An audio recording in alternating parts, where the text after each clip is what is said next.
ঢাকা শহর যারা বাইক চালাইতে পারে আমার মতে তারা পৃথিবীর যে কোনো জায়গায় বাইক চালাইতে পারবে, এটা আমি কনফার্মেশন দিয়ে দিলাম। এই যে ট্রাকটার কথা চিন্তা করেন, মানে ওর ক্যাপাসিটি যতটুকু তার থেকেও কি পিছনের দিকে অনেকখানি জায়গা সে কভার করে দেন হচ্ছে মালটা লোড করছে। এই দেখেন কীভাবে যাইতেছে, মানে এই পুরা রাস্তাটাই ওর। একটা মজার জিনিস দেখেন, এদের রিক্সা আজকে জব্দ করা হয়েছে। এই যে ক্রেন দিয়ে সেটাকে নিয়ে যাওয়া হচ্ছে 1 2 3 তিনটা রিক্সা। What is up guys, hope all is pretty good. This is Sajjad Hossain Prachurjo. Welcome to Frantic Movers. সামনে একটা বাইক দেখা যাচ্ছে, এরা সম্ভবত চাইনিজ। হ্যাঁ, বাইকটা কিন্তু অস্থির। বাইক না, সরি, স্কুটারের টায়ারগুলো কত ফ্যাট। আর এখানকার কিছু প্রজেক্ট আছে, এই প্রজেক্টগুলা চাইনিজ লোকজন হ্যান্ডেল করে, তো এদেরকে দেখা যায় মাঝে মধ্যেই। এটাকে বলা হয় আমুলিয়া মডেল টাউন। যারা ড্যামরা এলাকায় বসবাস করেন তারা এই জায়গাটাকে খুব ভালোভাবেই চিনেন।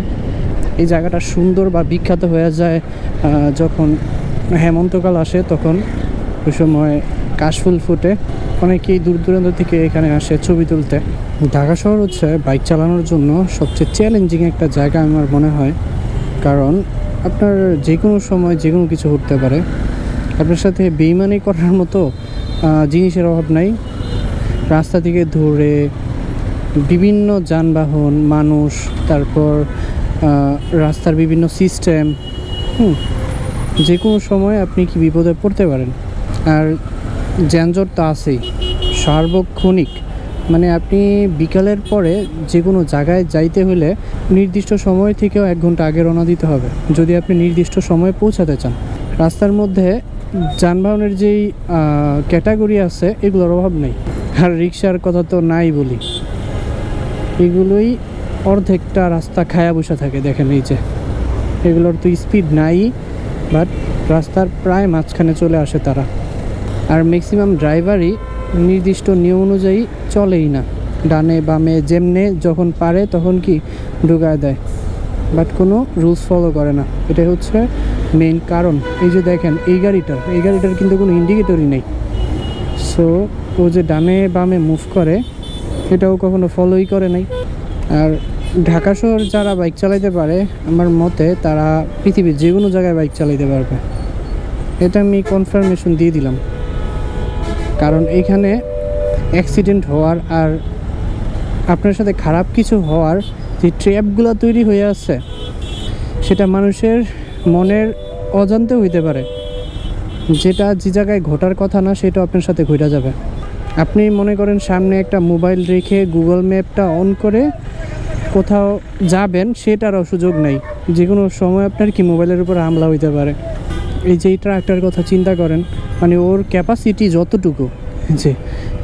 যতটুকু তার থেকেও কি পিছনের দিকে অনেকখানি জায়গা সে কভার করে দেন হচ্ছে মালটা লোড করছে।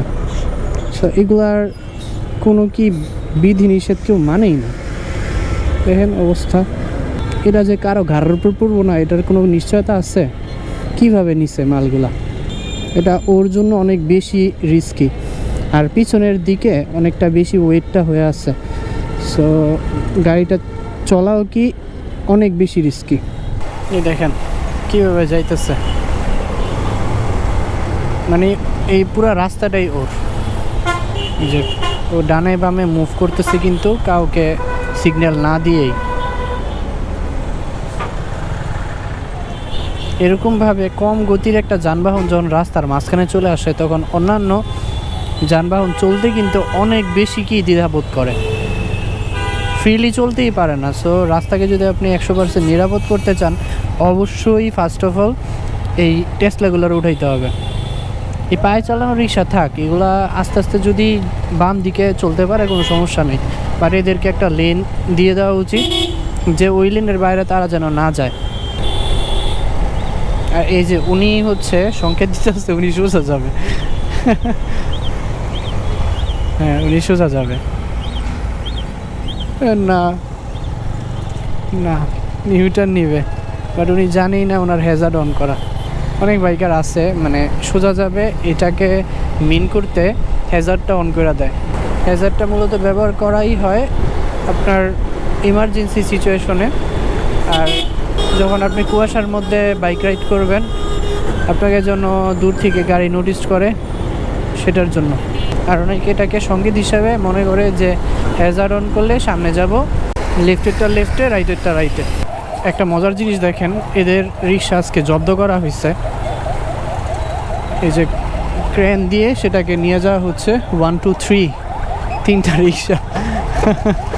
এদেরকে বারবার বলা হয় যে ওনারা যেন এই মেন রোডে না উঠে, কিন্তু সেটা তো তারা শুনেই না, একদমই শুনে না। এগুলাকে একদম নিয়ে যাবে আজকে ডাম্পিংয়ে, ওই জায়গায় নিয়ে রাইখা দিবে। না, রিক্সাগুলোকে কোনোই ক্ষতি করা হয় নাই, এমনি নিয়ে আসছে একটার পিছনে আরেকটা বেঁধে।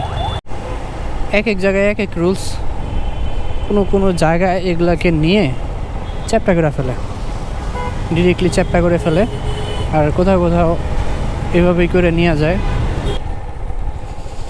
এখন বাজে বাইকে ঘড়িতে 11:39 রাতের। আর আজকেও মোটামুটি রাত হিসেবে অনেক বেশি জ্যাম ছিল। তো আবার মাঝখানে নামছে হচ্ছে বৃষ্টি। তো বৃষ্টির কারণে বাইক সাইড করে এক জায়গায় দাঁড়াইতে হয়েছে। তো ভিডিওটা এই পর্যন্তই। ভালো থাকবেন সবাই। Stay tuned for regular update. Signing off.